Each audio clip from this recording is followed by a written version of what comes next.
Hi, I'm Nicky Hamilton, upholstery tutor at Stoke Lodge.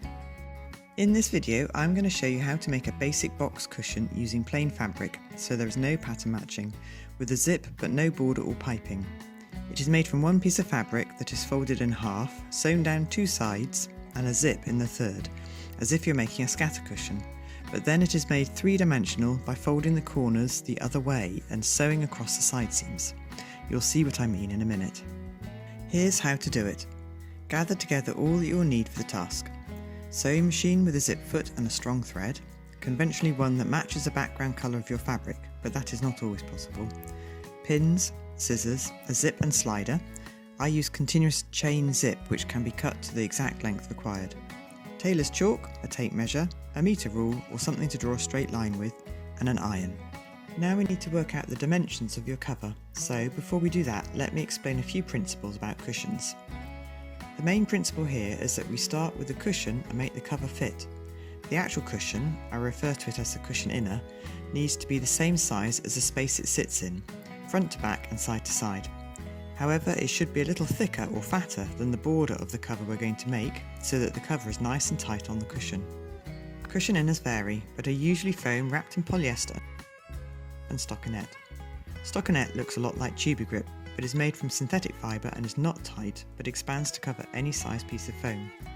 The purpose of this and the polyester is to provide a softer feel and reduce friction between the fabric and the foam to reduce wear and increase the life of both.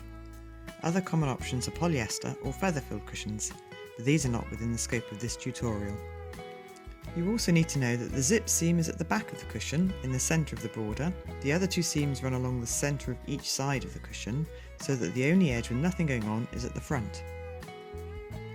Now for some maths. I find it helps to draw out a cutting plan and work out the size that way. The cushion I'm covering is 13 3/4 inches square by 3 inches thick. So I'm making the finished thickness of this one 2 3/4 inches thick, but keeping the other dimensions the same. Another thing you need to know is that I use a 1/2 inch seam allowance and 3/4 inch allowance for zips. So we need to draw a rectangle that is 17.5 inches wide. This is 13 3/4 inches, plus the thickness of the cushion, 2 3/4 inches, and two seam allowances of a 1/2 inch, and 34.5 inches long. This is two lots of 13 3/4 inches, plus two thicknesses of 2 3/4 inches, plus 2 times 3/4 inch to turn under at the zip seam. When orientating the rectangle on your fabric, you need to know which way round your fabric should go. The selvages always go at the sides, and if you have a pile, you always smooth the pile flat from the back or top of your chair or cushion, down or to the front of your chair or cushion. Now make sure the raw edge of your fabric is straight by pulling off the threads until you get one that runs all the way across. This is easier on some fabrics than others, but if you have a printed fabric, you need to cut a straight line using the pattern as your guide and ignore the weave. Now, cut off the selvage, as if it is a bit tight, it can prevent your fabric stretching. Measure and mark out your rectangle, then cut. Next is the zip.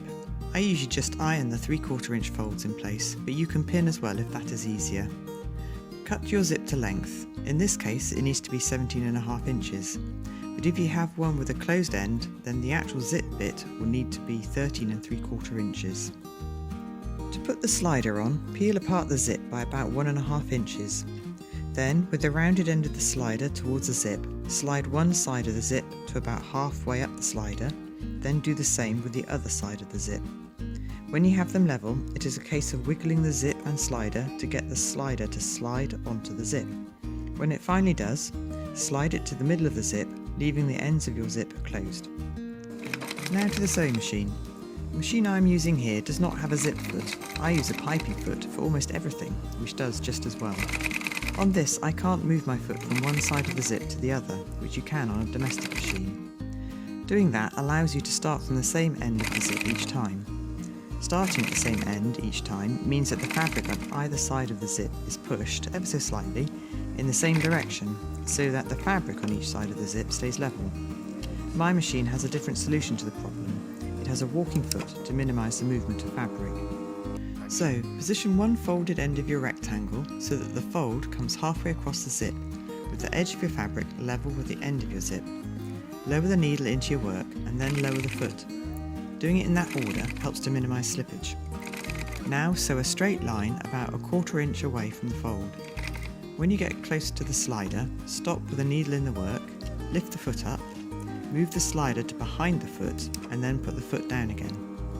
When sewing in one direction, the zip stays closed when the slider is moved, but in the other direction the zip opens. Don't worry, keep sewing in a straight line, keeping the zip taut. Once you've sewn that side of the zip, we have to do the other side, which is a little fiddly, as we are forming one continuous length of fabric. Make sure when you line up the other fold with the zip that you've not twisted it and got the wrong side facing up. The same techniques apply here. Make sure the fold comes halfway across the zip and that you have your folds level with each other. Lower your needle into the work, then lower the foot and off you go. There is no need to reverse at the ends of the zip seams, as we will be cutting the zip shorter later. Nor do you need to oversew it at this stage for the same reason.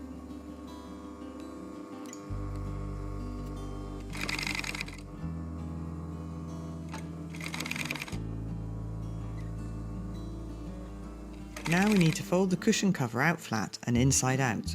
Resist the urge to move the slider to one end, leave it in the middle with the zip closed either side of it. Pin down each side with your edges together and then sew 1/2 inch away from the edge. Sewing through the folded zip is tricky, but don't worry if the machine won't do it, as we will be cutting the ends of these seams as well.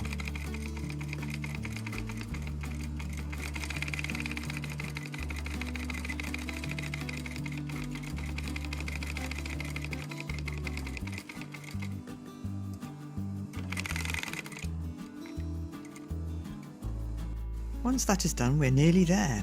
It looks like a scatter cushion at this stage, but now for the transformation into a 3-dimensional box cushion by simply opening out the corners. First, mark the edge that is folded with tailor's chalk on the fold, near each corner. Then hold the fabric either side of the corner and pull them apart.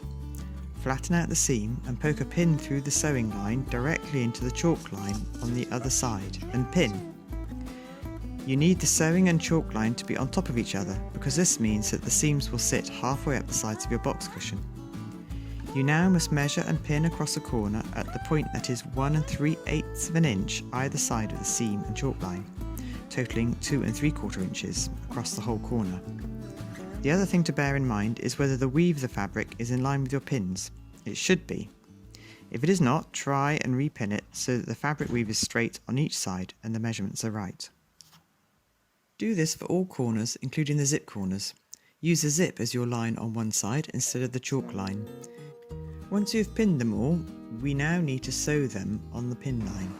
Start 3/4 of an inch from the edge, needle in, lower the foot and reverse to the edge. Sew forwards to the other edge and reverse again.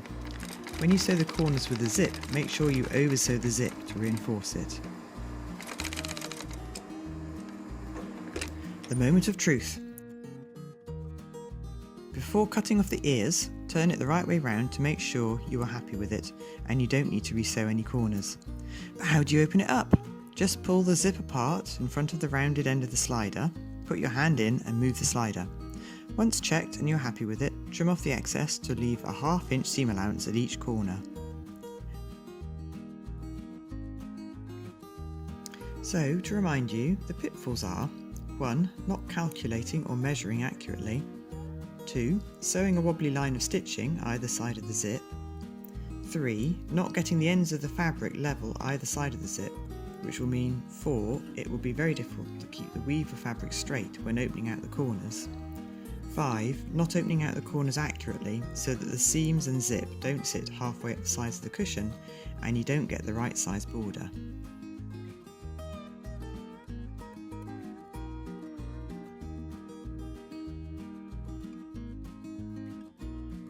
There you have it, a brand new box cushion cover.